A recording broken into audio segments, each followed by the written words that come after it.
ನಮಸ್ಕಾರ ವಿದ್ಯಾರ್ಥಿಗಳೇ, ನಿಮಗೆ ಪ್ರಿಸೆಂಟ್ ಕ್ಲಾಸಿಗೆ ಸುಸ್ವಾಗತ. ನಾನು ನಿಮ್ಮ ಗಣಿತ ಶಿಕ್ಷಕ ಅಜಿತ್, ನಿಮ್ಮ ಗಣಿತ ಶಿಕ್ಷಕ. ನಿಮಗೆ ಸುಸ್ವಾಗತ ಕೊಡ್ತೀನಿ.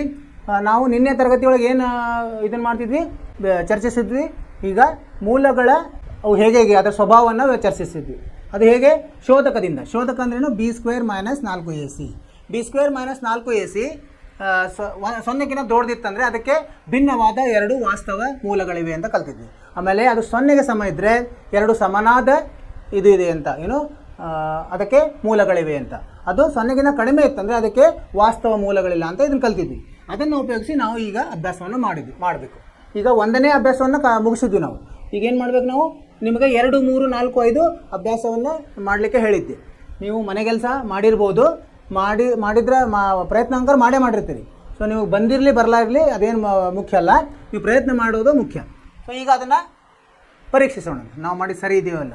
ಸೊ ಇದು ಎರಡನೇದಲ್ಲಿ ಏನು ಹೇಳಿದ್ದಾರೆ ಪ್ರಶ್ನೆ, ಕೆಳಗಿನ ಪ್ರತಿಯೊಂದು ವರ್ಗ ಸಮೀಕರಣವು ಸಮನಾದ ಎರಡು ಮೂಲಗಳನ್ನು ಹೊಂದಿದ್ದರೆ ಕೆಯ ಬೆಲೆಯನ್ನು ಕಂಡುಹಿಡಿಯಿರಿ. ನಾವೇನು ಮಾಡಿದ್ದಾರೆ, ಇಲ್ಲಿ ಸಹಗುಣಕ ಒಂದು ಕೆದಲ್ಲಿ ಕೊಟ್ಟಿದ್ದಾರೆ.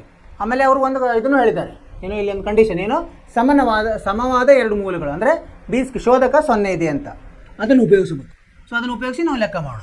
ಇಲ್ಲೇನು ಮಾಡಿದ್ವಿ ನಾವು? ಮೊದಲು ಸಮೀಕರಣವನ್ನು ಬರ್ಕೊಂಡ್ವಿ. ಸಮೀಕರಣವನ್ನು ಬರ್ಕೊಂಡು ಅದಕ್ಕೆ ಹೆಂಗೆ ಪರಿಹಾರ, ಮೊದಲು ಸಹಗುಣಕಗಳನ್ನು ಬರ್ಕೋಬೇಕು ನಾವು. ಸಹಗುಣಕಗಳನ್ನು ಬರ್ಕೊಂಡಾಗ ಏನಾಯ್ತು? a = 2, b = k, c = 3 ಆಯಿತು. ಸರಿನಾ? ಈಗೇನು ಮಾಡೋದು ನಾವು? ಶೋಧಕ ಅವರು 0 ಅಂತ ಕೊಟ್ಟಿದ್ದಾರೆ, ಅಂದರೆ ಇದು ವರ್ಗ ಸಮವಿದೆ ಅಂದರೆ ಶೋಧಕ 0. ಅವಾಗ ಏನು ಮಾಡ್ಬೇಕು ನಾವು? b² - 4ac = 0. ಅದರಲ್ಲಿ ಇದನ್ನು a b c ಬೆಲೆಗಳನ್ನು ಆದೇಶಿಸಿ ನಾವು ಸರಳಗೊಳಿಸಿದಾಗ ಕೆ ಬೆಲೆ ಏನು ಬಂತು ನಮಗೆ? ಧನ ಅಥವಾ ಋಣ 2 ವರ್ಗಮೂಲ 6 ಬಂತು. ನಿಮಗೂ ಇದೇ ಉತ್ತರ ಬಂದಿದೆ ಅಂತ ತಿಳ್ಕೊಂಡಿದ್ದೀನಿ. ಹೀಗೆ ಮಾಡೋದು. ಇದೇ ಥರ ನಾವು ಮುಂದಿನ ಪ್ರಶ್ನೆಗಳನ್ನು ಮುಂದುವರಿಸೋಣ. ಎರಡನೇದು ನೋಡೋಣ. ಎರಡನೇ ಪ್ರಶ್ನೆ ಏನಿದೆ? ಅವರು ಇಲ್ಲಿ ನೋಡಿ, ಸಮೀಕರಣ ಹೆಂಗಿದೆ? ಸ್ವಲ್ಪ ಸಂಕೀರ್ಣವಾಗಿದೆ, ಅಂದರೆ ಅದು ನೋಡಲಿಕ್ಕೆ ವರ್ಗ ಸಮೀಕರಣ ಅಂತ ಕಾಣ್ತಾ ಇಲ್ಲ. ಅದನ್ನು ನಾವು ಸರಳಗೊಳಿಸಿದಾಗ ಗೊತ್ತಾಗ್ತದೆ. ಸೊ ಅದನ್ನೇನು ಮಾಡಿದ್ವಿ? kx ಕೌಂಸದಲ್ಲಿ x - 2 + 6 = 0 ಇದೆ. ಇದನ್ನು ನಾವು ಸರಳೀಕರಣಗೊಳಿಸಬೇಕು. ಸರಳ ಮಾಡಿದಾಗ ಏನು ಬಂತು ನಮಗೆ? ಒಂದು ಸಮೀಕರಣ ಬಂತು. ಅದು ಏನಂದರೆ kx² - 2kx + 6 = 0. ಅಂದರೆ ಇದು ಆದರ್ಶ ರೂಪವನ್ನು ನೋಡಿದಾಗ ಇದು ವರ್ಗ ಸಮೀಕರಣ. ಇದರಲ್ಲಿ ನಾವು ಸಹಗುಣಕಗಳನ್ನು ಬರ್ಕೊಳ್ಬೇಕು. ಸಹಗುಣಕಗಳು ಏನೇನಿದ್ದಾವೆ? a = k ಇದೆ, b ಇದು ಪೂರ್ತಿ kxಗೆ ಗುಣ ಆಗಿರೋದು. ಏನು ಗುಣ ಆಗಿದೆ? -2k. c ಏನಿದೆ? ಅದು ಸ್ಥಿರಾಂಕ 6. ಸೊ ಈಗ ಅವರು ಸಮವಿದೆ ಅಂತ ಹೇಳಿದ್ದಾರೆ. ವರ್ಗದ ಮೂಲಗಳು ಸಮವಿದೆ ಅಂದರೆ ಏನು? d² - 4ac = 0. ಈಗ ಅವನ್ನೆಲ್ಲ ಇದರಲ್ಲಿ ಆದೇಶಿಸಿದಾಗ ನಾವು ಅದನ್ನು ಬಿಡಿಸಿದಾಗ ಕೆ ಬೆಲೆ 6 ಬಂತು. ಹೀಗೆ ನಿಮ್ಮದು ಆ ಉತ್ತರ ಬಂದಿದೆ ಅಂತ ತಿಳ್ಕೊಂಡಿದ್ದೀರಿ. ಬಂದಿಲ್ಲ ಅಂದರೆ ನೀವು ಪರೀಕ್ಷಿಸಿರಿ, ಎಲ್ಲಿ ನಿಮ್ಮ ಯಾವ ಹಂತದಲ್ಲಿ ನೀವು ತಪ್ಪಿದ್ರಿ ಅಂತ. ಇದನ್ನು ಪುನರಾವರ್ತಿಸಿದಾಗ ನಿಮಗೆ ಇದು ಆಗ್ತದೆ, ಅದರಲ್ಲಿ ಕಾನ್ಫಿಡೆನ್ಸ್ ಬರ್ತದೆ, ಅಂದರೆ ಆತ್ಮವಿಶ್ವಾಸ ಹೆಚ್ಚಿಗೆ ಆಗ್ತದೆ. ಇದು ಎರಡನೇದಾಯಿತು. ಇನ್ನು ಮೂರನೇದಂದರೆ ಮೂರನೆಯ ಮುಖ್ಯ ಪ್ರಶ್ನೆ ಏನಿದೆ? ಮೂರನೆಯ ಮುಖ್ಯ ಪ್ರಶ್ನೆ, 800 ಮೀಟರ್ ಸ್ಕ್ವೇರ್ ವಿಸ್ತೀರ್ಣವುಳ್ಳ ಮತ್ತು ಉದ್ದವು ಅಗಲದ 2ರಷ್ಟಿರುವ ಒಂದು ಆಯತಾಕಾರದ ಮಾವಿನ ತೋಪನ್ನು ನಿರ್ಮಿಸಲು ಸಾಧ್ಯವೇ? ಇಂಥದ್ದು ಸಾಧ್ಯ ಇದೆ ಏನೋ ಅಂತ ಕೇಳಿದ್ದಾರೆ. ಸಾಧ್ಯವಿದೆ ಅಂದರೆ ಏನು ಮಾಡ್ಬೇಕು ನಾವು? ಅದಕ್ಕೆ ಮೂಲಗಳು ಇದ್ದು ಅಂದರೆ ಮಾತ್ರ ಅದು ಸಾಧ್ಯವಿದೆ. ಅದು ಸಾಧ್ಯ ಇದ್ದರೆ ಉದ್ದ ಅಗಲ ಕಂಡುಹಿಡಲಿಕ್ಕೆ ಹೇಳಿದ್ದಾರೆ. ಮೊದಲು ಆಯತ ಆಕಾರವನ್ನು ರಚಿಸೋಣ. ಈ ಥರ ಆಯತಾಕಾರ ರಚಿಸೋಣ. ಇಲ್ಲೇನು ಹೇಳಿದ್ದಾರೆ ಅವರು? 800 ಮೀಟರ್ ಸ್ಕ್ವೇರ್ ವಿಸ್ತೀರ್ಣ ಕೊಟ್ಟಾರೆ. ವಿಸ್ತೀರ್ಣ ಎಷ್ಟು?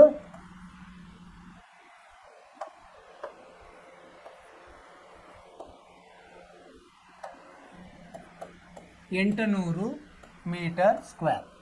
ಈಗ ಉದ್ದ ಅಗಲ ಬಗ್ಗೆ ಹೇಳಿದ್ದಾರೆ. ಉದ್ದ ಅಂದರೆ ಇದನ್ನು ತೊಗೊಂಡಂತೆ, ಉದ್ದವು ಏನಂತ ಹೇಳಿದ್ದಾರೆ? ಅಗಲದ 2ರಷ್ಟಿರುವ ಅಗಲವನ್ನು ಇದನ್ನು ತೊಗೊಂಡು, ಅವಾಗ ಏನು ಮಾಡೋಣ? ಅಗಲ x ಅಂತ ತೊಗೊಂಡು, x ಮೀಟರ್. ಅವಾಗ ಉದ್ದ ಏನಾಗುತ್ತೆ? 2x ಆಗ್ತದೆ. 2 × x ಆಗ್ತದೆ. ಇದು 2x, ಇದು x ಆಗ್ತದೆ. ಸರಿನಾ? ಸೊ ಇದು ಸಾಧ್ಯವಿದೆ ಏನು ಅಂತ ಕೇಳಿದ್ದಾರೆ. ಅಂದರೆ ಏನು? ವಿಸ್ತೀರ್ಣದ ಸೂತ್ರವೇನು ಅದನ್ನು ಉಪಯೋಗಿಸ್ಬೇಕು ನಾವು. ವಿಸ್ತೀರ್ಣದ ಸೂತ್ರ ಉದ್ದ × ಅಗಲ, ಅದನ್ನು ಉಪಯೋಗಿಸೋಣ. ಪರಿಹಾರ ವಿಸ್ತೀರ್ಣ, ಆಯತಾಕಾರದ ವಿಸ್ತೀರ್ಣ. ಇದು ವಿಸ್ತೀರ್ಣ ಏನು? ಉದ್ದ ಅಥವಾ ಅಗಲ × ಉದ್ದ ಅಂದರೆ ಒಂದೇ, ಉದ್ದ × ಅಗಲ.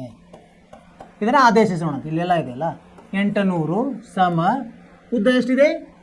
2x × ಅಗಲ x ತಗೊಂಡಿದೆ. ಸೊ ಈಗೇನಾಯ್ತು ಅದನ್ನು ಗುಣಿಸಿದ್ರೆ 2x² ಆಯಿತು, ಇಲ್ಲಿ 800 ಆಯಿತು. ಸರಿನಾ? ಈಗ x² ಏನಾಗುತ್ತೆ 800 ಭಾಗಲಬ್ಧ 2 ಅಂದರೆ 400 ಆಯಿತು. ಇದನ್ನು ವರ್ಗಮೂಲ ತೊಗೊಂಡಾಗ ಏನಾಗ್ತದೆ x ಸಮ ವರ್ಗಮೂಲ 400 ಆಯಿತು. ಎದ್ರದ್ದು ವರ್ಗಮೂಲ 400, ಎದ್ರದ್ದು ವರ್ಗ 400, 20ರ ವರ್ಗ ಅಂದರೆ ಪ್ಲಸ್ ಅಥವಾ ಋಣ 20 ಮೀಟರ್. ಈಗ ಋಣ ತೊಗೊಳಕ್ಕೆ ಬರೋಂಗಿಲ್ಲ, ಯಾಕಂದರೆ ಅಳತೆ ಇರೋದ್ರಿಂದ ಋಣ ತೊಗೊಂಗಿಲ್ಲ, ನಾವು ಧನ ಮಾತ್ರ ತೊಗೊಳೋಣ. ಅಂದರೆ ನಾವು ಏನು ತೊಗೊಳ್ಳೋಣ, ಅಗಲ ಎಕ್ಸ್ದಲ್ಲೇ ಋಣ ತೊಗೊಂಡಾಗ ಎಷ್ಟಾಗುತ್ತೆ, ಇದು 20 ಮೀಟರ್. ಹಾಂ, ಆಮೇಲೆ ಉದ್ದ ಏನಾಗುತ್ತೆ 2 × 20 ಎಷ್ಟು ಬರುತ್ತೆ, 40 ಮೀಟರ್. ಅಂದರೆ ಇದು ಸಾಧ್ಯವಿದೆ ಅಂತ ಹೇಳ್ಬೋದು. ಏನಂತ ಕೇಳಿದಾರೆ ಅವರು, ಆಯತಾಕಾರ ತೋಪನ್ನು ನಿರ್ಮಿಸಲು ಸಾಧ್ಯವೇ, ಅಂದರೆ ತೋಪನ್ನು ನಿರ್ಮಿಸಲು ಸಾಧ್ಯ. ಯಾಕಂದರೆ ಮೂಲಗಳಿದೆ ಅಂದರೆ ಅದರದ್ದು ಅದು ಸಾಧ್ಯವಿದೆ ಅಂತ. ಇದು ಬರಿಬೇಕು ಉತ್ತರ.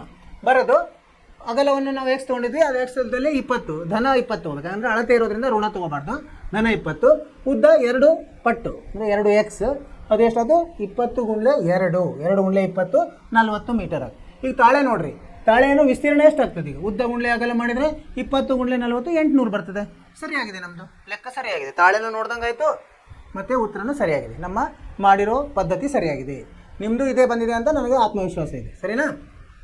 ಏನು ಮಾಡಿದ್ವಿ ನಾವಿಲ್ಲಿ, ಮೊದಲು ಅವರೇನು ಆಯತಾಕಾರದ ಒಂದು ತೋಪಿದೆ, ಅದರ ವಿಸ್ತೀರ್ಣ ಕೊಟ್ಟಾರ ಅವರು 800 ಮೀಟರ್ ಸ್ಕ್ವೇರ್ ಅಂತ.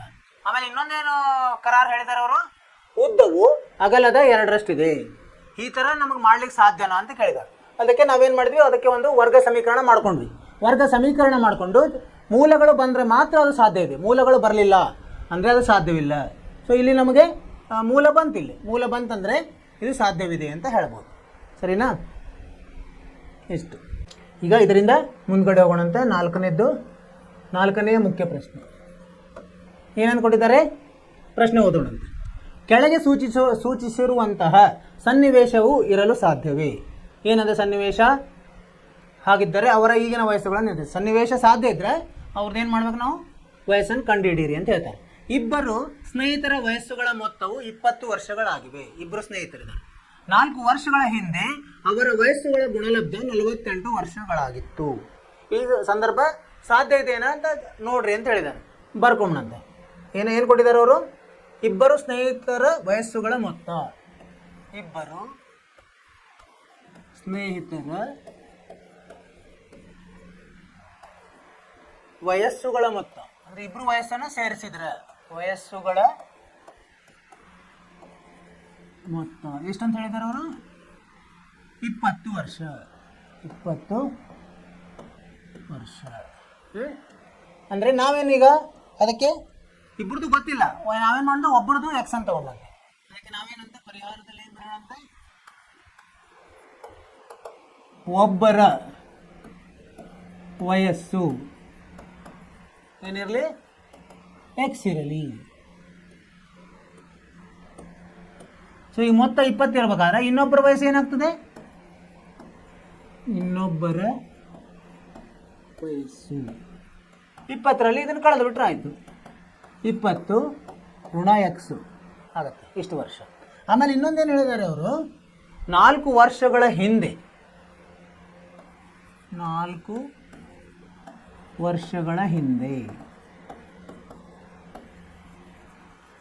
ಏನಾಗಿತ್ತು, 4 ವರ್ಷಗಳ ಹಿಂದೆ. ಈಗ ಒಬ್ಬರ ವಯಸ್ಸು ಎಷ್ಟಾಗ್ತದೆ, ಒಬ್ಬರ ವಯಸ್ಸು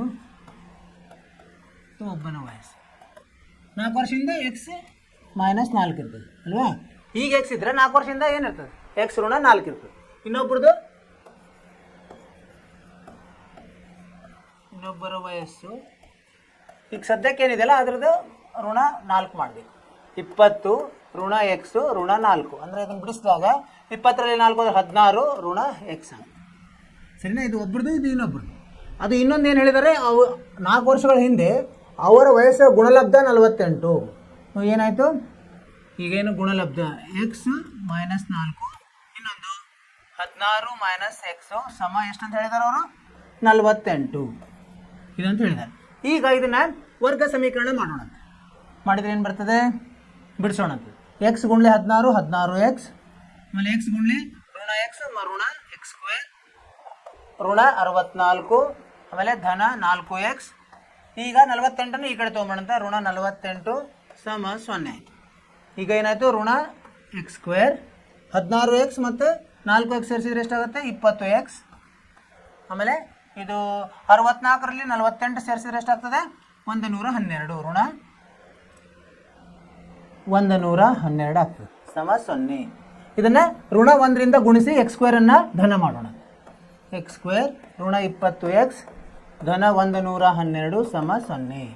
ಈಗ ಇದು ಒಂದು ವರ್ಗ ಸಮೀಕರಣ ಆಯಿತು. ಈಗ ಇದು ಸಾಧ್ಯ ಆಗೋದನ್ನು ಇಲ್ಲೋ ಅಂತ ಹೆಂಗೆ ಕಂಡುಹಿಡಿಬೇಕು ನಾವು? ಶೋಧಕದಿಂದ. ಶೋಧಕ 0 ಅಥವಾ 0ಕ್ಕಿಂತ ಜಾಸ್ತಿ ಇದ್ದರೆ ಇದು ಸಾಧ್ಯ ಇದೆ ಅಂತ ನೋಡೋಣಂತೆ. ಶೋಧಕ ಅಂದರೆ ಇಲ್ಲಿ ಎ ಏನಾಯಿತು, ಎ ಬೆಲೆ 1 ಆಯಿತು, ಸಹಗುಣಕಗಳು ಬಿ ಬೆಲೆ ಋಣ 20 ಆಯಿತು, ಆಮೇಲೆ ಸಿ ಬೆಲೆ 112 ಆಯಿತು. ಇದನ್ನು ನಾವು ಬಿ ಸ್ಕ್ವೇರ್ ಮೈನಸ್ ಕಂಡುಹಿಡೋಣ. ಶೋಧಕ ಶೋಧಕ ಸಮ B square minus 4ac. B ಎಷ್ಟಿದೆ ಋಣ 20, ಋಣ 20 ಸ್ಕ್ವೇರು ಮೈನಸ್ 4 ಗುಂಡ್ಲೆ ಎ ಎಷ್ಟಿದೆ 1 ಇದೆ, ಸಿ ಎಷ್ಟಿದೆ 112 ಇದೆ. ಇದನ್ನು ಬಿಡಿಸಿದಾಗ ಇದು 400 ಆಯಿತು, ಸರಿನಾ? ಆಮೇಲೆ 20ರ ವರ್ಗ 400 ಋಣ ಇದು ಎಷ್ಟು ಬಂತು 4 8 4 1 4 4 1 4 ಅಂದರೆ ಋಣ 48 ಆಯಿತು. ನೋಡಿ ಇದು ಶೋಧಕ ಋಣದಲ್ಲಿ ಬಂತಂದರೆ ಈ ಸನ್ನಿವೇಶಗಳು ಸಾಧ್ಯವಿಲ್ಲ. ಅಂದರೆ ಇಲ್ಲಿ ಬರಿಬೋದು ನಾವು ಉತ್ತರ.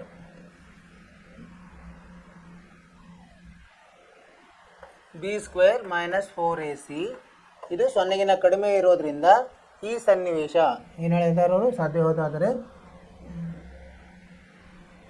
ಸನ್ನಿವೇಶವು ಸಾಧ್ಯವಿಲ್ಲ.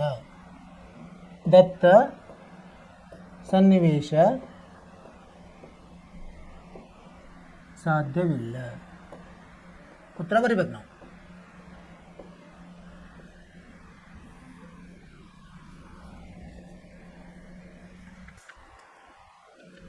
ಇಷ್ಟು ಬರೆದ್ರೆ ಆಯ್ತು ನಮ್ಮ ಕೆಲಸ. ಮುಂದೆ ಹೋಗೋ ಕಾರಣ ಇಲ್ಲ. ಏನು ಮಾಡಿದ್ವಿ ನಾವಿಲ್ಲಿ, ಅವರು ಏನು ಹೇಳಿದ್ದಾರೆ, ಇಬ್ಬರು ಸ್ನೇಹಿತರ ಮೊತ್ತ ಕೊಟ್ಟಿದ್ದಾರೆ. ಸ್ನೇಹಿತರ ವಯಸ್ಸುಗಳ ಮೊತ್ತ 20 ಅಂತ ಕೊಟ್ಟಿದ್ದಾರೆ.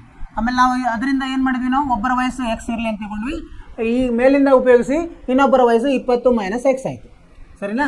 ಆಮೇಲೆ ಅವರು ಇನ್ನೊಂದು ಸನ್ನಿವೇಶ ಕೊಟ್ಟರು. 4 ವರ್ಷಗಳ ಹಿಂದೆ ಏನಾಯಿತು, ಎಷ್ಟು ವಯಸ್ಸಿರುತ್ತಲ್ಲ ಅವನ್ನೆರಡು ಗುಣಿಸಿದರೆ 48ಕ್ಕೆ ಸಮ ಆಗ್ತಿತ್ತು ಅಂತ ಹೇಳ್ತಾರೆ.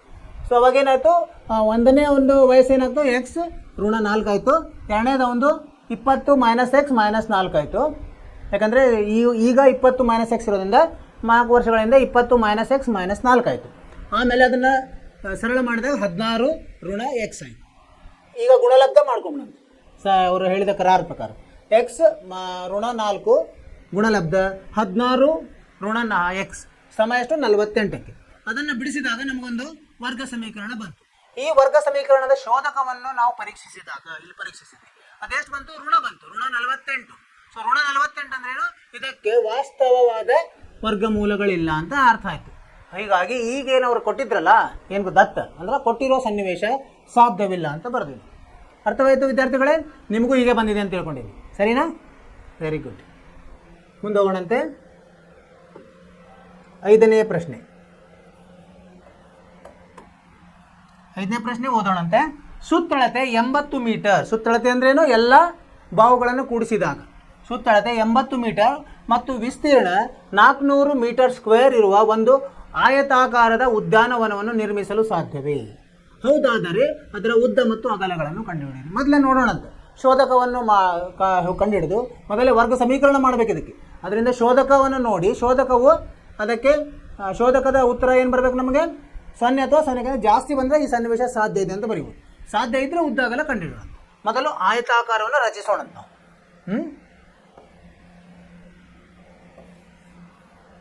ಈ ಥರ ಆಯತಾಕಾರ. ಏನು ಹೇಳಿದ್ದಾರೆ ಅವರು, 80 ಮೀಟರ್ ಸುತ್ತಳತೆ ಕೊಟ್ಟಾರೆ. ಸುತ್ತಳತೆ ಎಷ್ಟು ಹೇಳ್ಯಾರ, 80 ಮೀಟರ್. ಸೊ ಹೆಂಗೆ ಬರ್ತದೆ ನಮಗೆ ಸುತ್ತಳತೆ, ಉದ್ದ ಎರಡು ಪಟ್ಟು, ಉದ್ದ ಮತ್ತು ಅಗಲವನ್ನು ಕೂಡಿಸಿದಾಗ 2 ಪಟ್ಟು ಮಾಡಿದಂದ್ರೆ ಅದು ಸುತ್ತಳತೆ ಬರ್ತದೆ. ಈಗೇನು ಮಾಡೋಣ ಅಂತ, ಅಗಲವ ಎಕ್ಸ್ ಅಂತ ತಗೊಂಡು ಎಕ್ಸ್ ಇರಲಿ. ಉದ್ದ ಹೆಂಗೆ ಕಂಡು ಹಿಡಿತೀವಿ ನಾವೀಗ ಸುತ್ತಳತೆಯನ್ನು ಉಪಯೋಗಿಸೋಣ ಅಂತ. ಅಂದರೆ ಎರಡು ಇದರಲ್ಲಿ ಕಂಸದಲ್ಲಿ ಉದ್ದ ಸಂಕಲನ ಅಗಲ ಇದು ಸುತ್ತಳತೆ ಇರ್ತದೆ. ಸುತ್ತಳತೆ ಇದನ್ನು ಉಪಯೋಗಿಸೋಣ ಪರಿಹಾರದಲ್ಲಿ. ಪರಿಹಾರ ಅಂತ ಬರೆಯೋಣ ಅಂತಿಲ್ಲಿ. ಅಂದರೆ ಸುತ್ತಳತೆ ಅಂದರೆ ಏನು, ಇದು ಇದು ಮತ್ತು ಇದು ಮತ್ತು ಇದು ಏನು ಮುಂದುಗಡೆ ಇರೋ ಬಾವುಗಳನ್ನು ನಾವು ಕೂಡಿಸ್ಬೇಕು, ಎಲ್ಲ ಬಾವುಗಳನ್ನು ಕೂಡಿಸ್ಬೇಕು. ಈಗ ಇಲ್ಲಿ ಇದಕ್ಕೆ ಎ ಬಿ ಸಿ ಡಿ, ಈಗ ಉದ್ದ ಬಿ ಸಿ ಅಗಲ ಎ ಬಿ ಅಂತ ಹೇಳಿದ್ರೆ ಈ ಬಿ ಸಿ ಮತ್ತು ಎ ಡಿ ಉದ್ದಗಳಾಗ್ತವೆ, ಎ ಬಿ ಮತ್ತು ಸಿ ಡಿ ಅಗಲಗಳಾಗ್ತವೆ. ನಾಲ್ಕನ್ನು ಕೂಡಿಸಿದಾಗ ನಮಗೆ ಈ ಇದರಲ್ಲಿ ಸೂತ್ರ ಬರ್ತದೆ. ಈಗ ಇಲ್ಲಿ ಇದನ್ನು ಆದೇಶಿಸೋಣ. ಇಲ್ಲಿ ಸುತ್ತಳತೆ ಇದೇನಾಯಿತು 80 ಆಯಿತು. 2 ಈಗ ನಾವು ಅಗಲ ಉದ್ದ ಏನಂತ ತೊಗೊಂಡಿಲ್ಲ, ಉದ್ದವನ್ನು ನೋಡೋಣ. ಅಗಲ ಎಷ್ಟಿದೆ ಎಕ್ಸ್ ಸಮ 80. 2 ಈ ಕಡೆ ತೊಗೊಂಡೋದಾಗ ಉದ್ದ ಪ್ಲಸ್ ಎಕ್ಸ್ ಸಮ 80 ಭಾಗ ಲಬ್ಧ 2 40 ಆಯಿತು. ಹೀಗಾಗಿ ಉದ್ದ ಏನಾಯಿತು 40 ಋಣ ಎಕ್ಸ್ ಆಗ್ತದೆ. ಈಗ 2 ಸಿಕ್ತು, ಅಗಲನೂ ಸಿಕ್ತು ಉದ್ದನೂ ಸಿಕ್ತು. ಇನ್ನೊಂದು ಏನು ಕೊಟ್ಟಿದ್ದಾರೆ ಅವರು, ವಿಸ್ತೀರ್ಣ ಕೊಟ್ಟಾರೆ. ವಿಸ್ತೀರ್ಣ ಎಷ್ಟು 400 ಮೀಟರ್ ಸ್ಕ್ವೇರ್. ಅದನ್ನು ಉಪಯೋಗಿಸೋಣ. ಅಂದರೆ ಉದ್ದ ಗುಂಡ್ಲೆ ಅಗಲ ಏನಿರ್ತದೆ ವಿಸ್ತೀರ್ಣ. ಉದ್ದ ಎಷ್ಟಿದೆ ನಮ್ಮದು 40 ಋಣ ಎಕ್ಸ್ ಇದೆ, ಅಗಲ ಎಷ್ಟಿದೆ ಎಕ್ಸ್ ಇದೆ. ಇದು ಎಷ್ಟಿದೆ 400 ಮೀಟರ್ ಸ್ಕ್ವೇರ್ ಇದೆ. ಈಗ ಇದರಿಂದ ಇದನ್ನು ಕಂಸವನ್ನು ಬಿಡಿಸಿದಾಗ ನಮಗೇನು ಸಿಗ್ತದೆ, ವರ್ಗ ಸಮೀಕರಣ ಸಿಗ್ತದೆ. 40 ಗುಂಡ್ಲೆ ಎಕ್ಸು 40 ಎಕ್ಸು ಋಣ ಎಕ್ಸ್ ಸ್ಕ್ವೇರು. ಈ 400 ಈ ಕಡೆ ತಂದರೆ ನಾವು ಋಣ 400 ಸಮ 0. ಈಗ ಋಣ 1ರಿಂದ ಗುಣಿಸಿದಾಗ ಎಕ್ಸ್ ಸ್ಕ್ವೇರ್ ಋಣ 40 ಎಕ್ಸ್ ಘನ 10 ಎಕ್ಸ್ ಅಲ್ಲ ಘನ 400 ಘನ 400 ಸಮ 0 ಆಯಿತು. ಈಗ ಇದು ಸಾಧ್ಯ ಇದೆಯಲ್ಲೋ ಅಂತ ಮೊದಲು ನಾವು ಪರೀಕ್ಷಿಸಬೇಕು. ಅಂದರೆ ಶೋಧಕವನ್ನು ಪರೀಕ್ಷಿಸಬೇಕು. ನೋಡೋಣ. ಈಗ ಶೋಧಕ ಸಮ B square minus 4ac. So ಇಲ್ಲಿ ಎ ಎಷ್ಟಿದೆ, ಎ ಸಮ 1 ಇದೆ, ಬಿ ಸಮ ಋಣ 40 ಇದೆ, ಸರಿ. ಸಿ ಸಮ ಎಷ್ಟಿದೆ 400 ಇದೆ. ಇಲ್ಲಿ ನೋಡೋಣ. ಈಗ ಬಿ ಎಷ್ಟಿದೆ 40 ಇದೆ, 40 ಸ್ಕ್ವೇರ್ ಋಣ 4 ಗುಂಡ್ಲೆ ಎ ಅಂದರೆ 1, ಸಿ ಅಂದರೆ 400. ಇದೆಷ್ಟಾಯಿತು 40ರದ್ದು ವರ್ಗ 1600 ಋಣ 4 ಗುಂಡ್ಲೆ 4 1600. ಇದು ಅಂದರೆ 0 ಆಯಿತು. ಅಂದರೆ ಇದು ಸಂದರ್ಭ ಏನಾಯ್ತು, ಈಗ ಶೋಧಕ 0 ಅಂದರೆ ಈ ಸನ್ನಿವೇಶಗಳು ಸಾಧ್ಯವಿದೆ ಅಂತ. ಹೀಗಾಗಿ ನಿರ್ಮಿಸಲು ಸಾಧ್ಯ ಅಂತ ಬರಿಬೇಕು. ಆಯತಾಕಾರದ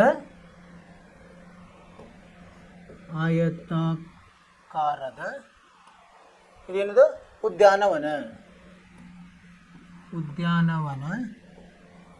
ನಿರ್ಮಿಸಲು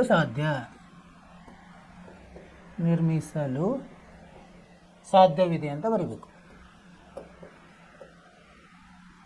ಸಾಧ್ಯವಿದೆ ಅಂದಮೇಲೆ ಅದನ್ನು ಕಂಡುಹಿಡಿಯಿರಿ ಅಂತ ಹೇಳ್ತಾರೆ. ಹೆಂಗೆ ಕಂಡುಹಿಡಿಯೋದು, ನಾವು ಇಲ್ಲಿ ಕಂಡುಹಿಡ್ತೀನಿ, ಸರಿನಾ? ಇಲ್ಲಿ ಕಂಡುಹಿಡಿಯೋದು. ಈಗ ಇದು ಶೋಧಕ 0 ಆದಾಗ ಮೂಲಗಳು ಕಂಡುಹಿಡಲಿಕ್ಕೆ ಏನು ಸೂತ್ರ, ಎಕ್ಸ್ ಸಮ ಋಣ ಬಿ ಭಾಗಲಬ್ಧ 2a. ಇದನ್ನು ಉಪಯೋಗಿಸ್ಬೇಕು. ಇದು ಶೋಧಕ ಇರೋದೇ ಇಲ್ಲ, ಶೋಧಕ ಇಲ್ಲಿ 0 ಬಂದುಬಿಟ್ಟಿದೆ ನಮಗೆ. ಸೊ ಬಿ ಎಷ್ಟಿದೆ, ಋಣ ಇದೆ, ಋಣ 40. ಸೊ ಋಣದ್ದು ಋಣ 40 ಭಾಗಲಬ್ಧ 2 ಗುಂಡ್ಲೆ ಎ ಎಷ್ಟಿದೆ 1 ಇದೆ. ಇದನ್ನು ಬಿಡಿಸಿದಾಗ 40 ಭಾಗಲಬ್ಧ 2 ಅಂದರೆ 20. 20 ಏನಪ್ಪ ಇದು, ಎಕ್ಸ್ ಅಂದರೆ ಏನು ತೊಗೊಂಡಿ ನಾವು, ಅಗಲ. ಹೀಗಾಗಿ ಅಗಲ ಸಮ 20 ಮೀಟರ್. ಉದ್ದ ಏನಂತಿದೆ, ಉದ್ದ ಇಲ್ಲಿ ಬಂದಿದೆಯಲ್ಲ ಎಷ್ಟಿದೆ 40 ಋಣ ಎಕ್ಸ್, 40 ಋಣ 20 ಅಂದರೆ 20. ಈಗ ನೋಡಿ, ಇದು ನೋಡಿದಾಗ ಏನಾಯ್ತು ನಿಮ್ಗೆ, ಎರಡು ಒಂದೇ ಬಂತಲ್ಲ. ಅಂದರೆ ಮೂಲಗಳು ಒಂದೇ ಇದೆ, ಇರಲಿ ಇಲ್ಲೇನೋ ಉದ್ದ ಆಗಲ್ಲ ಒಂದೇ ಬಂತು. ಈಗ ಇದನ್ನು ನಾವು ತಾಳೆ ನೋಡಬೇಕು. ತಾಳೆ ಹೆಂಗೆ ನೋಡಿ, ಸುತ್ತಳತೆ ನೋಡಿರಿ, ಉದ್ದನೂ ಒಂದೇ ಇದೆ ಅಗಲನೂ ಒಂದೇ ಇದೆ. ಎಲ್ಲ ಕೂಡಿಸಿದ್ರೆ ಎಷ್ಟು ಬರ್ತು, 20 20 20 20 80 ಬಂತು, ಸರಿಯಾಗಿದೆ. ಆಮೇಲೆ ಇನ್ನೊಂದು ವಿಸ್ತೀರ್ಣ 20 ಗುಂಡ್ಲೆ ಏನು 20 ಎಷ್ಟು ಬರ್ತದೆ 400 ಬರ್ತದೆ, ಅದು ಸರಿಯಾಗಿದೆ. ವಿಸ್ತೀರ್ಣನೂ ಸರಿಯಾಗಿದೆ, ಸುತ್ತಳತೆ ಸಮ ಇದೆ. ಅಂದರೆ ನಾವು ಮಾಡಿದ್ದು ಸರಿಯಾಗಿದೆ ಅಂತ ಲೆಕ್ಕ. ಏನು ಮಾಡಿದ್ವಿ ನಾವಿಲ್ಲಿ, ಮೊದಲು ಅವರು ಹಿಂಗೆ ಸಂದರ್ಭ ಕೊಟ್ಟಿದ್ದಾರೆ, ಸುತ್ತಳತೆ ಮತ್ತು ವಿಸ್ತೀರ್ಣ ಕೊಟ್ಟಾರೆ, ಒಂದು ಆಯತಾಕಾರದ ಉದ್ಯಾನವನದ್ದು. ಅದನ್ನು ಉಪಯೋಗಿಸಿ ನಾವು ಒಂದು ಸಮೀಕರಣವನ್ನು ಮಾಡಿದ್ವಿ. ಸಮೀಕರಣ ಹೆಂಗೆ ಬಂತು ನಮ್ಮದು, ಎಕ್ಸ್ ಸ್ಕ್ವೇರ್ ಋಣ 40 ಎಕ್ಸ್ ಮತ್ತು ಪ್ಲಸ್ 400 ಸಮ 0. ಇದರಲ್ಲಿ ನಾವು ಶೋಧಕವನ್ನು ಪರೀಕ್ಷಿಸಿದ್ವಿ. ಶೋಧಕವನ್ನು ಪರೀಕ್ಷಿಸಿದಾಗ ಏನು ಬಂತು? ಶೋಧಕ 0 ಬಂತು. 0 ಅಂದರೆ ಏನು?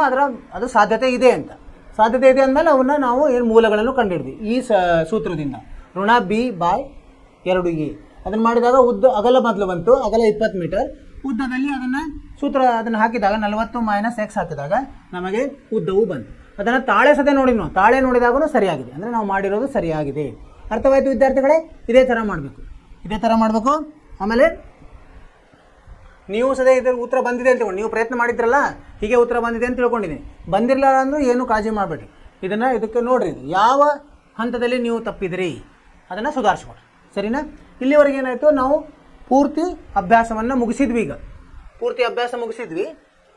ಈಗ ಅದರದ್ದು ಸಾರಾಂಶವನ್ನು ನೋಡಿ. ಏನೇನು ಕಲ್ತ್ವಿ ನಾವು ಈ ಪಾಠದಲ್ಲಿ? ಸಾರಾಂಶ ಏನೇನು ಅಧ್ಯಾಯ ಮಾಡಿದ್ವಿ? 1ನೇ ಇದ್ದಂದರೆ x ಚರಾಕ್ಷರವನ್ನು ಹೊಂದಿರುವ ಒಂದು ವರ್ಗ ಸಮೀಕರಣವು, ಇದು ವರ್ಗ ಸಮೀಕರಣದ ಏನು ಆದರ್ಶ ರೂಪ. ax² + bx + c = 0 ರೂಪದಲ್ಲಿ ಇರ್ತದೆ. ಇದು ಆದರ್ಶ ರೂಪ. ಇಲ್ಲಿ a b cಗಳು ವಾಸ್ತವ ಸಂಖ್ಯೆಗಳು ಅಂದರೆ ಸಹಗುಣಕಗಳು. ಇವು ಸಹಗುಣಕಗಳು ವಾಸ್ತವ ಇರ್ತವೆ. a ಮಾತ್ರ 0ಗೆ ಸಮ ಇರುವುದಿಲ್ಲ. ಇದು ಇದರ 1ನೇಯ ಸಾರಾಂಶ. 2ನೇದೇನಪ್ಪ? ಯಾವುದು? ಇದು ಆದರ್ಶ ರೂಪ.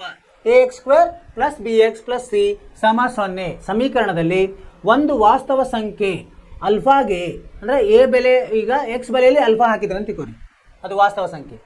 a² + βα + c = 0 ಆದರೆ ಏನಾಗುತ್ತೆ? ಅದನ್ನು ನಾವು ಸರಳ ಮಾಡಿದಾಗ 0ಗೆ ಸಮ ಆಯ್ತಂದರೆ ಅಲ್ಫಾವನ್ನು ಆ ವರ್ಗ ಸಮೀಕರಣದ ಒಂದು ಮೂಲ ಎನ್ನುತ್ತಾರೆ. ಅದೇನು? ಅಲ್ಫಾ ಏನಿದೆಯಲ್ಲ, ಆ ಸಮೀಕರಣದ ಬೆಲೆಯನ್ನು 0 ಮಾಡ್ತಲ್ಲ, ಅದಕ್ಕೆ ವರ್ಗದ ಮೂಲ ಅಂತಾರೆ. ಆಮೇಲೆ ಈಗ ನಾವು ಮೊದಲೆಲ್ಲ ಬಹುಪದೋಕ್ತಿ ಕಲ್ತಿದ್ವಿ. ವರ್ಗ ಬಹುಪದೋಕ್ತಿ ಅದರ ಶೂನ್ಯತೆಗಳು ಅವು ಮತ್ತು ವರ್ಗ ಸಮೀಕರಣದ ಮೂಲಗಳು ಎರಡೂ ಒಂದೇ ಆಗಿರ್ತದೆ. ಎರಡೂ ಒಂದೇ ಇರ್ತದೆ. ಮುಂದೆ ಇನ್ನೊಂದು ax² + bx + c ಅಂದರೆ ಇದರಲ್ಲಿ a = 0 ಇಲ್ಲ, ಸಮವಿಲ್ಲ 0ಗೆ. ಇದನ್ನು ಎರಡು ಹೆಂಗೆ ನಾವು ಕಂಡುಹಿಡಿದ್ವಿ? ಮೊದಲಿಗೆ ರೇಖಾತ್ಮಕ ಅಪವರ್ತನಗಳನ್ನಾಗಿ ಮಾಡಿದ್ವಿ. ಗುಣಲಬ್ಧವಾಗಿ ಮಾಡ್ಲಿಕ್ಕೆ ಸಾಧ್ಯ ಆದರೆ ಮಾಡಿ ಅವನ್ನು 0ಗೆ ನಾವು ಸಮೀಕರಿಸಿ ಅಲ್ಲಿ ಮೂಲಗಳನ್ನು ಕಂಡುಹಿಡಿ. ಅದು ಒಂದು ವಿಧಾನ. ಇನ್ನೊಂದು ವಿಧಾನ ಏನಪ್ಪ ಅಂದರೆ ಇದು ಸೂತ್ರದಿಂದ, ವರ್ಗ ಸಮೀಕರಣದ ಸೂತ್ರ ಏನಪ್ಪ? ಅದು x ಋಣ b ಧನ ಅಥವಾ ಋಣ ವರ್ಗಮೂಲ b² - 4ac ಭಾಗಲಬ್ಧ 2a. ಇದನ್ನು ಉಪಯೋಗಿಸಿ ನಾವು ವರ್ಗ ಮೂಲಗಳನ್ನು ಕಂಡುಹಿಡಿಬಹುದು ಸಮೀಕರಣ ಸಹಾಯದಿಂದ. ನಿಮ್ಗೆ ಯಾವಾಗ ಅಪವರ್ತನ ಮಾಡ್ಲಿಕ್ಕೆ ಸಾಧ್ಯ ಇಲ್ಲೋ ಅವಾಗ ಇದನ್ನು ಮಾಡೋದು ಒಳ್ಳೆಯದು, ಸರಳವಾಗಿ ಬರ್ತದೆ. ಆಮೇಲೆ ಇಲ್ಲಿ ಏನಿದು ಅವುಗಳ ಇದು ಗುಣ ಹೆಂಗಿರ್ತಾವೆ ಮೂಲಗಳು? ಈಗ ಶೋಧಕ ಅಂದರೆ ಯಾವುದು? b² - 4ac. ಇದು 0ಕ್ಕಿಂತ ಜಾಸ್ತಿ ಇದ್ದರೆ ಅದಕ್ಕೆ ಭಿನ್ನವಾದ 2 ವಾಸ್ತವ ಮೂಲ ಇರ್ತವೆ, ಒಂದನೇದ್ದು. ಆಮೇಲೆ ಅದು 0ಗೆ ಸಮ ಇತ್ತಂದರೆ ಶೋಧಕ, ಅವಾಗ ಸಮವಾದ ವಾಸ್ತವ ಮೂಲಗಳಿರ್ತವೆ. ಆಮೇಲೆ ಶೋಧಕವು 0ಗಿಂತ ಕಡಿಮೆ ಇತ್ತಂದರೆ ಬೆಲೆ, ಅಂದರೆ ಅದಕ್ಕೆ ವಾಸ್ತವ ಮೂಲ ಇರೋದಿಲ್ಲ ಅಂತ ಬರೀಬೋದು. ಇವನ್ನೆಲ್ಲ ನಾವು ಉದಾಹರಣೆ ಮೂಲಕನೂ ಕಲ್ತೀವಿ, ಅಭ್ಯಾಸ ಮೂಲಕನೂ ಕಲ್ತೀವಿ. ಇವೆಲ್ಲ ನಿಮಗೆ ತಿಳಿದಿದೆ ಅಂತ ತಿಳ್ಕೊಂಡಿದ್ದೀರಿ ಅಲ್ವಾ? ಸೊ ನೀವು ಮತ್ತೆ ಏನು ಮಾಡಬೇಕು? ಪುನರಾವರ್ತನೆ ಮಾಡಬೇಕು. ನಿಮಗೇನು ಅರ್ಥ ಆಗಿಲ್ಲ ಅಂದ್ರೆ ಮತ್ತೆ ಬರಬೇಕು, ಚರ್ಚೆ ಮಾಡೋಣಂತ, ನಿಮ್ಮ ಸಂದೇಹಗಳನ್ನು ಬಗೆಹರಿಸೋಣ. ಸರಿನಾ? ಬೇರೆ ಬೇರೆ ಪುಸ್ತಕದಲ್ಲಿರುವ ಇವನ್ನ ತೊಗೊಳ್ರಿ, ಏನು ಉದಾಹರಣೆಗಳನ್ನು ಬಿಡಿಸಿರಿ. ಕ್ಲಿಷ್ಟಕರವಾಯಿತು ಬಿಡಿಸಿದರೆ ನಿಮಗೆ ಸರಳವಾಗಿದ್ದು ನಿಮಗೆ ಏನೋ ಆತ್ಮವಿಶ್ವಾಸದಿಂದ ನೀವು ಮಾಡ್ಬೋದು. ಪರೀಕ್ಷೆಯಲ್ಲಿ ಕ್ಲಿಷ್ಟಕರ ಕೊಡೋದಿಲ್ಲ, ಅವರು ಸರಳವಾಗಿದ್ದೇ ಕೊಡ್ತಾರೆ. ನೀವು ಕ್ಲಿಷ್ಟಕರದ್ದು ಮನೆಯಲ್ಲೇ ಮಾಡಬೇಕು, ಅಂದರೆ ಪರೀಕ್ಷೆಯಲ್ಲಿ ನಿಮಗೆ ಆತ್ಮವಿಶ್ವಾಸ ಜಾಸ್ತಿ ಇರ್ತದೆ. ಸರಿನಾ? ಸೊ ಇದರಿಂದ ಕೆಲವೊಂದು ದೃಶ್ಯ ಮಾಧ್ಯಮವನ್ನು ನೋಡಲಿಕ್ಕೆ ಪ್ರಯತ್ನ ಮಾಡೋಣ, ಏನಾದರೂ ಇದ್ದರೆ. ಇನ್ನೇ ಅದರ ಸ್ವಭಾವವನ್ನು ನೋಡಿದ್ವಿ ನಾವು, ಏನು ಮೂಲಗಳ ಸ್ವಭಾವ. ಈಗ ಕೆಲವೊಂದು ಇವು ನೋಡೋಣ, ಏನು ಉದಾಹರಣೆಗಳನ್ನು. ಇಲ್ಲಿ ನೋಡಿ ಒಂದು ಉದಾಹರಣೆ ಇದೆ. ಉದಾಹರಣೆಯನ್ನು ನೋಡೋಣ. ವರ್ಗ ಸಮೀಕರಣದ ಉದಾಹರಣೆ. ಇದರ find the nature of roots of the quadratic equation, ಅಂದರೆ ಅದರ ಸ್ವಭಾವವನ್ನು, ಮೂಲಗಳ ಸ್ವಭಾವವನ್ನು ಕಂಡುಹಿಡಿಯಿರಿ. 2x² - 6x + 3 = 0. ಅವಾಗ ಏನು ಮಾಡ್ಬೇಕು? ನಾವು ಸಹಗುಣಕಗಳನ್ನು ಬರ್ಕೋಬೇಕು. ಮೊದಲು a = 2, b ಏನಿದೆ ಋಣ 6, c 3 ಇದೆ. ಅದನ್ನು ಬರ್ಕೊಂಡು ಆಮೇಲೆ ನಾವು ಏನಿದೆ ಶೋಧಕದ ಶೋಧಕದ ಸೂತ್ರ ಏನು? b² - 4ac. ಅದರಲ್ಲಿ ಅದನ್ನು ಆದೇಶಿಸಬೇಕು. ಆದೇಶಿಸಿದಾಗ ನಮ್ಗೆ ಎಷ್ಟು ಬರ್ತದೆ? ಇಲ್ಲಿ ಉತ್ತರ 12 ಬಂತು. 12 0ಗಿಂತ ಜಾಸ್ತಿ ಇದೆ ಅಂದರೆ ಏನಂತ ಬರಿಬೋದು ನಾವು?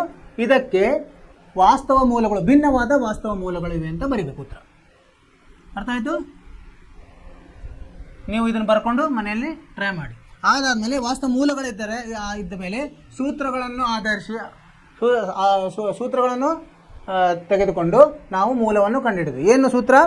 ಎಕ್ಸ್ ಸಮ ಋಣ ಬಿ ಧನ ಅಥವಾ ಋಣ B square minus 4ac ಭಾಗಲಬ್ಧ 2a. ಅದರಲ್ಲಿ ಬೆಲೆಗಳನ್ನು ತುಂಬಿದಾಗ ನಮಗೇನು ಬಂತು? ಈ ಥರ ಬರ್ತದೆ. ಅದನ್ನು ಸರಳ ಮಾಡಿದಾಗ ಏನು ಬಂತು? 3 ಋಣ ಧನ ಅಥವಾ ಋಣ ವರ್ಗಮೂಲ 3 ಭಾಗಲಬ್ಧ 2 ಬಂತು. ಅಂದರೆ 2 ಮೂಲಗಳು, ಋಣ 1 ಬಂತು, ಧನ 1 ಬಂತು. ಇದನ್ನು ಈ ಥರ ಬರಿಬೇಕು. ಮೂಲಗಳು 3 ಧನ ವರ್ಗಮೂಲ 3 ಭಾಗಲಬ್ಧ 2 ಅಥವಾ 3 ಋಣ ವರ್ಗಮೂಲ 3 ಭಾಗಲಬ್ಧ 2. ಇವು ಇವೇನಿದೆ? ಅಭಾಗಲಬ್ಧ ಸಂಖ್ಯೆಗಳಾಗಿದ್ದಾವೆ. ಎರಡನೆಯ ಉದಾಹರಣೆ ಯಾವುದದು? ವರ್ಗಮೂಲ 3x² ಋಣ 2 ಹೊರಗಡೆ ಸಂಕಲನ 1 ಸಮ 2x. ಇದನ್ನು ಸರಳ ಮಾಡ್ಕೋಬೇಕು. ಏನು ಮಾಡೋದು? ಒಂದನ್ನು ಆ ಕಡೆ ತೊಗೊಂಡೋಗೋದು, ಬಲಗಡೆ ಅಂದರೆ ಋಣ 1 ಆಯಿತು. ಈಗ ಎರಡು ಕಡೆ ಏನು ಮಾಡಬೇಕು? ವರ್ಗ ತೊಗೋಬೇಕು. ವರ್ಗ ತೊಗೊಂಡಾಗ ಏನಾಗ್ತದೆ? ವರ್ಗಮೂಲ ಹೋಗಿ ಈ ಕಡೆ ವರ್ಗ ಆಗ್ತದೆ. ಅವರು ಕ್ಲಿಷ್ಟಕರ ಕೊಟ್ಟಾಗ ಸರಳ ಮಾಡ್ಕೋಬೇಕು ನಾವು. 3x² ಋಣ 2 ಸಮ 2x² ಮೈನಸ್ 1 ಕಂಸದ ವರ್ಗ. ಇದನ್ನು ಬಿಡಿಸಿದಾಗ ನಮಗೇನು ಬಂತು? 3x² ಋಣ 2 ಸಮ 4x² ಮೈನಸ್ 4x ಪ್ಲಸ್ 1. ಆಮೇಲೆ ಏನು ಮಾಡಬೇಕು? ಇದನ್ನು ಸರಳ ಮಾಡ್ಕೊಂಡಾಗ ಇದನ್ನು 3x² ಆ ಕಡೆ ತೊಗೊಂಡೋದಾಗ ಇದು ಋಣ ಆಯಿತು. ಹೀಗಾಗಿ ಉಳಿತೇನೋ x² ಋಣ 4x ಪ್ಲಸ್ 3. ಇದನ್ನು ನಾವೇನು ಮಾಡಿದ್ದೀವಿ? ನಾವು ಮಧ್ಯದ ಪದವನ್ನು ಬಿಡಿಸಿ ನಾವು ಕಂಡುಹಿಡಲಿಕ್ಕೆ ನೋಡಿದ್ವಿ. ಇದನ್ನು ಹೇಗೆ ಬರೆದ್ವಿ ನಾವು? 4x ಅನ್ನು ಋಣ 3x ಋಣ x ಅಂತ ಬರೆದು ಸಾಮಾನ್ಯ ಇರೋದನ್ನು ಹೊರಗೆ ತೆಗೆದು ಈಗ ಅಪವರ್ತನಗಳನ್ನಾಗಿ ಮಾಡಿದ್ವಿ. x ಋಣ 3 x ಋಣ 1. ಇದು ಎರಡನ್ನು ಶೂನ್ಯಗೆ ನಾವು ಏನು ಮಾಡಬೇಕು? ಸಮ ಮಾಡಬೇಕು. ಆವಾಗ ನಮಗೆ ವರ್ಗಮೂಲಗಳು ಸಿಗ್ತವೆ. ಇದನ್ನು ಸಮೀಕರಣದಿಂದನೂ ಇದು ಏನು ಸೂತ್ರದಿಂದನೂ ಕಂಡುಹಿಡಿಬೋದು. ನೋಡಿ, ಇದು ಇನ್ನೊಂದು ಪದ್ಧತಿ, ಅದು ನಿಮಗಿಲ್ಲ. ಇದು ಏನು ವರ್ಗವನ್ನು ಮಾಡೋದ್ರಿಂದ ಅದು ನಿಮಗಿಲ್ಲ.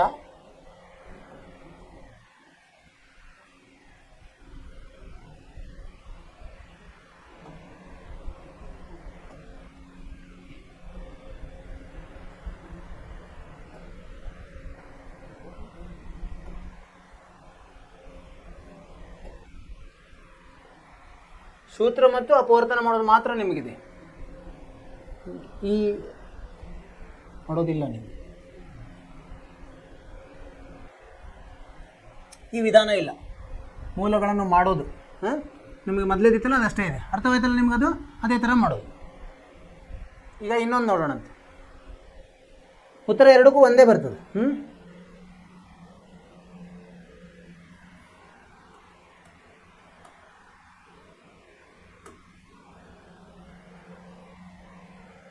ಇಲ್ಲಿ ಏನು ಮಾಡೋಣ? ವಾಕ್ಯ ರೂಪದಲ್ಲಿರೋದು ಒಂದು ಇದನ್ನು ನೋಡೋಣ. ಉದಾಹರಣೆ ಇಂಥವು ನಿಮ್ಮ ಪರೀಕ್ಷೆಗೆ ಜಾಸ್ತಿ ಬರ್ತಾವೆ ವಾಕ್ಯ ರೂಪದಲ್ಲಿರೋದು. ಅದನ್ನು ಅರ್ಥ ಮಾಡಿಕೊಂಡು ನಾವು ಸಮೀಕರಣ ಮಾಡಬೇಕಾಗ್ತದೆ. ಏನು? The sum of the squares of 3 consecutive integers is 110. ಅಂದರೆ ಅನುಕ್ರಮವಾಗಿರುವ 3 ಪೂರ್ಣಾಂಕಗಳ ಏನು ಗುಣಾಕಾರ 110 ಆಗಿದ್ರೆ ಇವುಗಳನ್ನು ಕಂಡುಹಿಡಿರಿ. ಸ್ಕ್ವೇರ್ಸ್ ಅಂದರೆ ವರ್ಗಗಳು, ಅವುಗಳ ವರ್ಗಗಳ ಮೊತ್ತ. ಸೊ ಈಗ ಒಂದು x ಇದ್ದರೆ ಇನ್ನೂ 2 ಯಾವಿರ್ತಾವೆ? ಒಂದು x ಪ್ಲಸ್ 1 ಇರ್ತದೆ, ಮೂರನೇದು x ಪ್ಲಸ್ 2 ಇರ್ತದೆ. ಅವುಗಳ ವರ್ಗ x² ಪ್ಲಸ್ x ಪ್ಲಸ್ 1 ಕಂಸದ ವರ್ಗ ಪ್ಲಸ್ x ಪ್ಲಸ್ 2 ಕಂಸದ ವರ್ಗ ಸಮ 110. ಇದನ್ನು ಬಿಡಿಸಿದಾಗ ನಮಗೆ ವರ್ಗ ಸಮೀಕರಣ ಸಿಗ್ತದೆ. ಅದನ್ನು ಬಿಡಿಸ್ಕೋಬೇಕು ನಾವು ಅವು ಇದು ಇದೆ ಅಲ್ಲ, a plus b whole square, ಅದನ್ನು ಉಪಯೋಗಿಸಿ ನಾವು ಇದನ್ನು ಬಿಡಿಸ್ಕೋಬೇಕು. ಬಿಡಿಸಿದಾಗ ಈ ಥರ ಒಂದು ಸಮೀಕರಣ ಸಿಕ್ತು. ಏನು?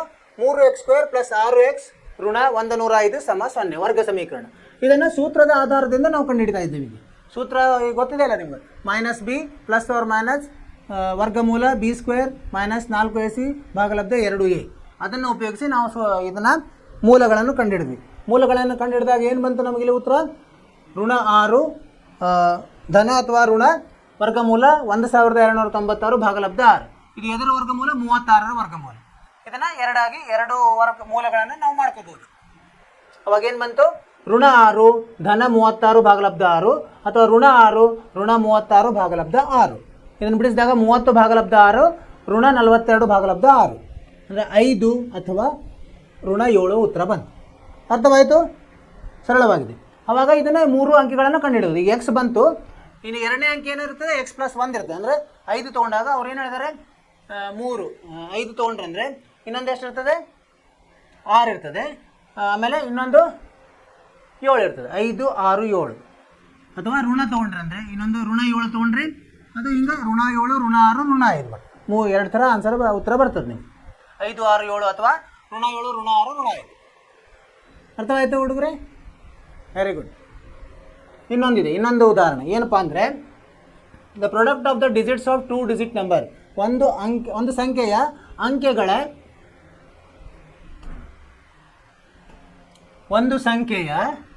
ಏನು ಅಂಕೆಗಳ ಮೊತ್ತ ಅಂದರೆ ಗುಣಲಬ್ಧ 12 ಇದೆ. 36 ಅದಕ್ಕೆ ಕೂಡಿಸಿದ್ರಂದೆ ಆ ಸಂಖ್ಯೆಗೆ 36 ಕೂಡಿಸಿದಾಗ ಏನಾಗ್ತದೆ ಅದು ಏನಾಗ್ತದೆ ಅದನ್ನು ಏನು ಅದಲು ಬದಲು ಮಾಡಿದಾಗ ಏನಾಗ್ತದೆ ಅದಕ್ಕೆ ಸಮವಾಗ್ತದೆ. ಅವಾಗ ಕಂಡುಹಿಡಿಯಿರಿ ಅಂತ ಹೇಳ್ತಾರೆ. ಅವಾಗ ಏನು ಮಾಡಬೇಕು ನಾವು, ಒಂದು ಅಂಕಿ ಸಂಖ್ಯೆಯಲ್ಲಿದೆ ಒಂದು ಅಂಕಿ ಎಕ್ಸ್ ಅಂತ ತೊಗೊಂಡ್ರೆ ಇನ್ನೊಂದು ಏನು ಬರ್ತದೆ ಅದು ಇದನ್ನು ಉಪಯೋಗಿಸ್ಬೇಕು ನಾವು. ಏನು ಗುಣಲಬ್ಧವನ್ನು ಉಪಯೋಗಿಸಿ ನಾವು ನೋಡೋಣ ಹೇಗೆ ತೊಗೊಂಡಿದ್ದಾರೆ ನೋಡೋಣ. ಈಗ ನೋಡಿ, ಅಲ್ಲಿ ಬಿಡಿ ಜಾಗದಲ್ಲಿ ಎಕ್ಸ್ ಇರಲಿ, ಆಮೇಲೆ 10ನೇ ಜಾಗದಲ್ಲಿ ಏನು ಗೊತ್ತಿಲ್ಲ ಅದು ವಾಯ್ ಇರಲಿ ಅಂತ ತೊಗೊಂಬಿಡೋಣ. ಈಗ ಹೆಂಗೆ ಬರಿಬೋದು ನಾವು 10y ಪ್ಲಸ್ ಎಕ್ಸ್ ಅಂತ ಬರಿಬೋದು ಅದನ್ನು ಬಿಡಿಸಿ ಬರೆದಾಗ, ಸರಿನಾ? ಆಮೇಲೆ ಅದನ್ನು ರಿವರ್ಸ್ ಮಾಡಿದರೆ ಅಂದರೆ ಅದಲು ಬದಲು ಮಾಡಿದರೆ ಏನಾಗ್ತದೆ 10x ಧನ y ಆಗ್ತದೆ.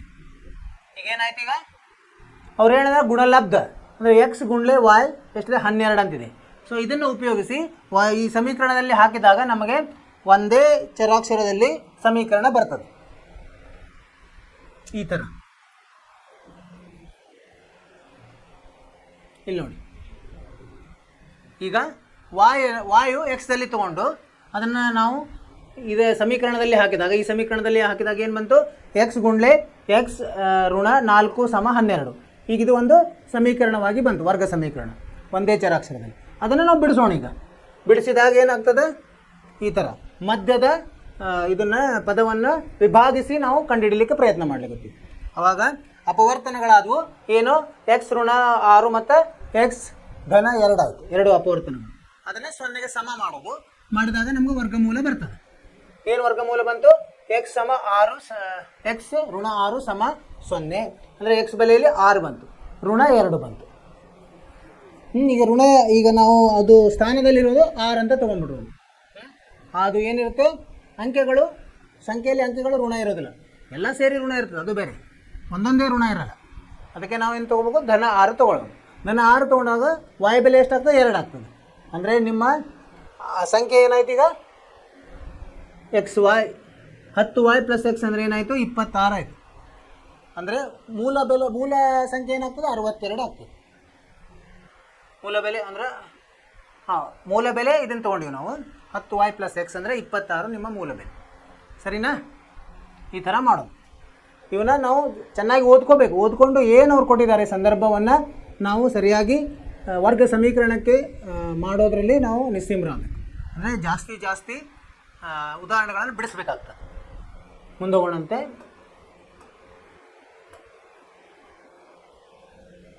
ಇನ್ನು ಇದೆ ಮತ್ತು ಇನ್ನೊಂದೆರಡು ಉದಾಹರಣೆಗಳಿದ್ದಾವೆ.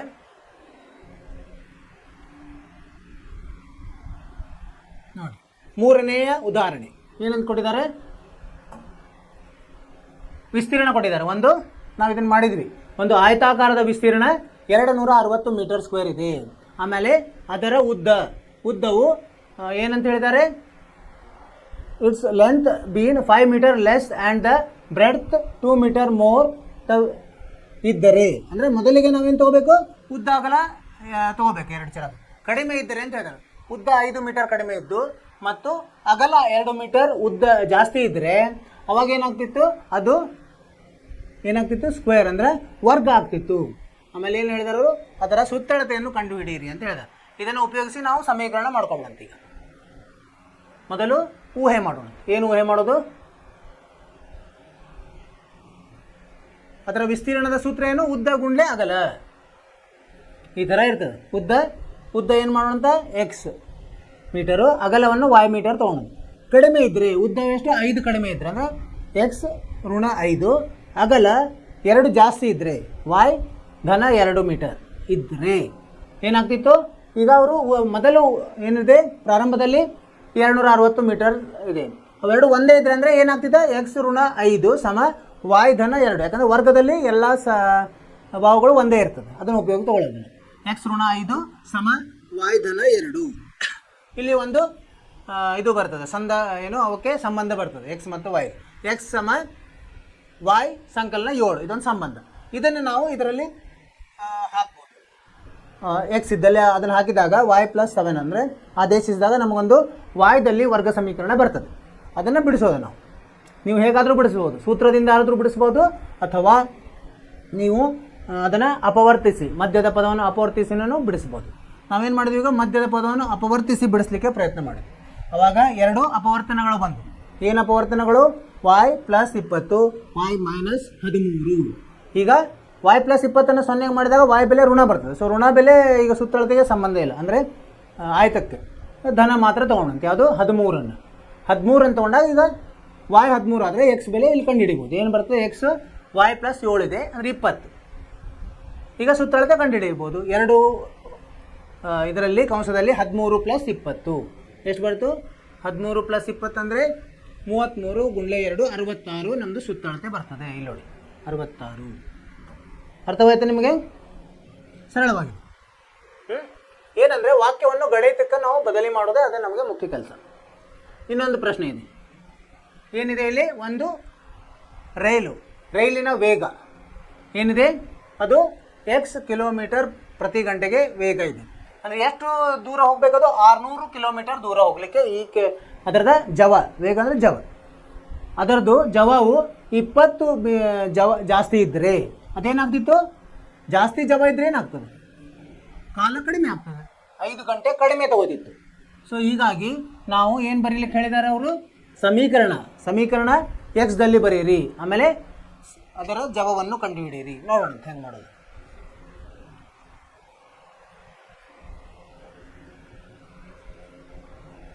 ಈಗ ಮೊದಲಿಗೆ ಜವ ಅಂದ್ರೆ ಏನು? ದೂರ ಭಾಗಲಬ್ಧ ಸಮಯ. ಎಷ್ಟು ದೂರ ಕ್ರಮಿಸಬೇಕು, ಭಾಗಲಬ್ಧ ಎಷ್ಟು ಗಂಟೆಯಲ್ಲಿ, ಅದನ್ನು ನಾವು ಉಪಯೋಗಿಸಬೇಕು. ಇದು 600 ಕಿಲೋಮೀಟರ್ ಹೋಗ್ಲಿಕ್ಕೆ ಏನಾಗ್ತದೆ? 600 ಕಿಲೋಮೀಟರ್ ಭಾಗಲಬ್ಧ ಎಕ್ಸ್. ಇದೇನಿದು? ಜವ. ಸರಿನಾ? ಇದು ಜವ, ಇದು ಎಕ್ಸ್ ಜವ. ಇದು ಇಷ್ಟು ಗಂಟೆ ಆಗ್ತದೆ 600 ಭಾಗಲಬ್ಧ ಎಕ್ಸ್. ಅದೇ 20 ಜವ ಜಾಸ್ತಿ ಇದ್ದಾಗ ಏನಾಗ್ತದೆ? 600 ಭಾಗಲಬ್ಧ ಏನಾಗ್ತಿತ್ತು? ಟೈಮು ಎಕ್ಸ್ ಪ್ಲಸ್ 20 ಆಗ್ತಿತ್ತು. ಇವೆರಡು ಸಮಯಗಳು. ಹಾಗಾಗಿ ಸಮಯಗಳು ಏನಾಗಿದೆ? ಅದರ ವ್ಯತ್ಯಾಸ ಎಷ್ಟಿದೆ? ಸಮಯಗಳ ವ್ಯತ್ಯಾಸ 5 ಗಂಟೆ ಇದೆ, ಇಲ್ಲಿ ಕೊಟ್ಟಿದ್ದಾರೆ. ಅದನ್ನು ಉಪಯೋಗಿಸಿ ನಾವು ಒಂದು ಸಮೀಕರಣವನ್ನು ಮಾಡಿಕೊಡೋದು. ಅದನ್ನು ಸರಳ ಮಾಡಿದಾಗ ಒಂದು ಸಮೀಕರಣ ಬರ್ತದೆ. ಇದನ್ನು ಹುಷಾರಾಗಿ ಮಾಡಬೇಕು ನೀವು ಸಮೀಕರಣವನ್ನು. ಏನು ಬಂತು ಸಮೀಕರಣ ನಮಗೆ? ಇಲ್ಲಿ ಬಂತು ನೋಡಿ, ಎಕ್ಸ್ ಸ್ಕ್ವೇರ್ ಪ್ಲಸ್ 20x ಋಣ 2400 ಸಮ 0. ಇದನ್ನು ನಾವು ಏನು ಮಾಡೋಣಂತೆ? ಅಪವರ್ತನ ವಿಧಾನದಿಂದ ಬಿಡಿಸಲಿಕ್ಕೆ ಪ್ರಯತ್ನ ಮಾಡೋಣ. ಅಪವರ್ತನ ವಿಧಾನದಿಂದ ಬಿಡಿಸಿದಾಗ ಏನಾಯಿತು? ಮಧ್ಯದ ಪದವನ್ನು ವಿಭಾಗಿಸೋದು. 60 40 ಗುಣಿಸಿದರೆ 2400, 60ದಲ್ಲಿ 40 ಹೋದರೆ 20. ಅದನ್ನು ಬಿಡಿಸಿದಾಗ ನಮಗೆ ಈ ಥರ 2 ಅಪವರ್ತನಗಳು ಬಂದು ಏನು? ಎಕ್ಸ್ ಪ್ಲಸ್ 60 ಸಮ 0. ಅಂದರೆ ಎಕ್ಸ್ ಎಷ್ಟು ಬಂತು? ಇಲ್ಲಿ ನೋಡಿ, ಎಕ್ಸ್ ಪ್ಲಸ್ 60 ಇಲ್ಲಿ ತಪ್ಪಾಗಿದೆ. X plus 60 X minus 40. X ಇದು ಋಣ 60 ಬಿಟ್ಬಿಡೋದು, ಋಣ ಬೇಡ. ವೇಗ ಯಾವಾಗಲೂ ನಮ್ಮದು ಧನವಾಗಿರ್ತದೆ. 40 ತಗೊಳ್ಳಿ. 40 ತೊಗೊಂಡಾಗ ಇದು ತಪ್ಪಾಗಿದೆ. ಎಕ್ಸ್ ಋಣ 60 ಇರೋಂಗಿಲ್ಲ. ಈ ಥರ ಮಾಡಿದಾಗ ನಮ್ಮದು ಜವ ಸಿಕ್ತು 40. ಇಲ್ಲ ಇನ್ನೊಂದಿದೆ ನೋಡಿ, ಇನ್ನೊಂದು ಪ್ರಶ್ನೆ ಇದೆ. ಏನಂದರೆ ವ್ಯಾಪಾರಸ್ಥ ಎಕ್ಸ್ ಆರ್ಟಿಕಲ್ ಎಷ್ಟಿದೆ? ಅದಕ್ಕೆ 600 ರೂಪಾಯಿ ಇದೆ, ತೊಗೊಳ್ತಾನೆ. 600 ರೂಪಾಯಿಗೆ ತೊಗೊಳ್ತಾನೆ. ಆಮೇಲೆ ಅದಕ್ಕೆ ಅದರದ್ದು ಒಂದೊಂದ್ರದ್ದು ನಾವೇನು ಬರಿಬೇಕು? ಬೆಲೆಯನ್ನು ಬರಿಬೇಕು. ಆಮೇಲೆ ಏನಿದೆ? If the cost per article were 5 rupees more, ಅಂದರೆ ಒಂದೊಂದು ಸಾಮಾನದ ಬೆಲೆ 5 ರೂಪಾಯಿ ಜಾಸ್ತಿ ಇದ್ದರೆ ಸೊ ಏನಾಗ್ತಿತ್ತು, 4 ರೂಪಾಯಿ ಲೆಸ್ ಆಗ್ತಿತ್ತು. The number of articles that were bought for rupees would have been 4 ಇವು ಕಡಿಮೆ ಬರ್ತಿತ್ತು. 600ಕ್ಕೆ ಎಷ್ಟು ಬಂದಿದೆಯಲ್ಲ 4 ಕಡಿಮೆ ಬರ್ತಿತ್ತು, ಯಾಕಂದರೆ ದರ ಜಾಸ್ತಿ ಆದಾಗ ದುಡ್ಡು ಅಷ್ಟೇ ಇದೆ. ಅವಾಗ ಏನು ಮಾಡಬೇಕು, ಅವ್ರು ಏನು ಹೇಳಿದ್ದಾರೆ, ಒಂದು ವರ್ಗ ಸಮೀಕರಣವನ್ನು ಬರೀಬೇಕು ಮತ್ತು ಅದನ್ನು ಬಿಡಿಸಬೇಕು. ಮಾಡೋಣ. ಏನಾಗುತ್ತೆ, ಈಗ ಒಂದೊಂದು ಇದಕ್ಕೆ ಎಷ್ಟಾಗ್ತದೆ, ಸಾಮಾನಿಗೆ ಏನು ಒಟ್ಟು ಮೊತ್ತ 600 ಇದೆ, ಎಕ್ಸ್ ತೊಗೊಂಡಿದ್ದಾನೆ ಸಾಮಾನುಗಳಂದ್ರೆ 600 ಭಾಗಲಬ್ಧ ಎಕ್ಸ್ ಆಗ್ತದೆ. ಅದನ್ನು ಬರ್ಕೊಂಬಿಡಿ ನೋಡಿ. ಒಂದೊಂದು ವಸ್ತುವಿನ ಬೆಲೆ ಏನಾಗ್ತದೆ, 600 ಭಾಗಲಬ್ಧ ಎಕ್ಸ್ ಆಗ್ತದೆ. ಈಗ 5 ರೂಪಾಯಿ ಅದರದ ಜಾಸ್ತಿ ಇದ್ದರೆ ಅಂದರೆ 600 ಭಾಗಲಬ್ಧ ಎಕ್ಸ್ ಪ್ಲಸ್ 5, ಒಂದೊಂದರ ಬೆಲೆ 5 ಜಾಸ್ತಿ ಇದ್ದರೆ ಏನಾಗ್ತಿತ್ತು, ನಮಗೆ ಎಕ್ಸ್ ಬರೋ ಬದಲಿ ಎಕ್ಸ್ ಋಣ 4 ಬರ್ತಿತ್ತು. ಅವಾಗ ಎಷ್ಟು ಬರ್ತಿತ್ತು, ಇಲ್ಲಿ ಹೇಳಿದ 4 ಕಡಿಮೆ.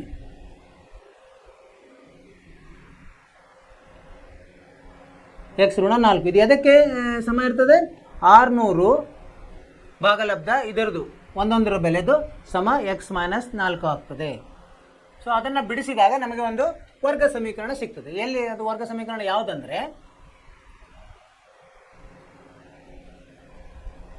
ಇದನ್ನು ಬಿಡಿಸ್ತಾ ಹೋಗಬೇಕು. ಸ್ವಲ್ಪ ಕ್ಲಿಷ್ಟಕರ ಇರ್ತದೆ, ನೀವು ಸರಿಯಾಗಿ ಬಿಡಿಸಬೇಕು.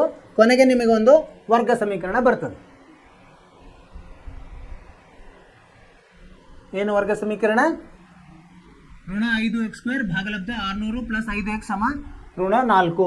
ಅದು ಭಾಗಲಬ್ಧ ಇರೋದನ್ನು ಬಲಗಡೆ ತೊಗೊಂಡಾಗ ಗುಣಲಬ್ಧ ಆಗ್ತದೆ.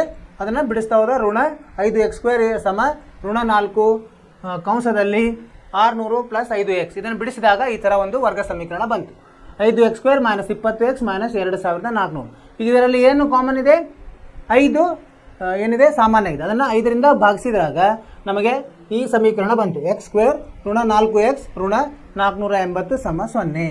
ಇದನ್ನು ನಾವೇನು ಮಾಡೋದು, ಮಧ್ಯದ ಪದವನ್ನು ಬಿಡಿಸೋದ್ರಿಂದ ಇಲ್ಲಿ ಮಾಡಿದ್ದಾರೆ. ನೀವು ಸೂತ್ರವನ್ನು ಆಧರಿಸಿನೂ ಮಾಡ್ಬೋದು. ಸೊ ಮಧ್ಯದ ಪದವನ್ನು ಉಪಯೋಗಿಸಿ ಮಾಡಿದಾಗ 2 ಅಪವರ್ತನಗಳು ಬಂದು.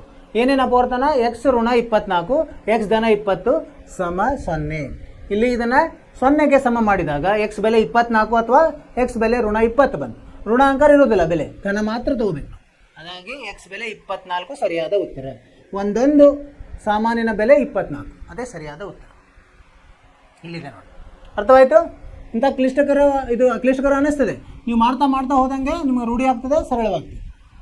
ಇವೆಲ್ಲ ಅರ್ಥವಾಯ್ತಲ್ಲ. ದೃಶ್ಯ ಮಾಧ್ಯಮಗಳಿಂದ ನೋಡಿದಾಗ ಏನು ಅನ್ನಿಸ್ತದೆ, ನಮಗೆ ಇನ್ನೂ ಜಾಸ್ತಿ ಚೆನ್ನಾಗಿ ಅರ್ಥ ಆಗ್ತದೆ. ಅದಕ್ಕೆ ನಾನು ದೃಶ್ಯ ಮಾಧ್ಯಮದಲ್ಲಿ ತೋರಿಸಿದ್ದೀನಿ. ಮುಂದೋಗೋಣಂತೆ.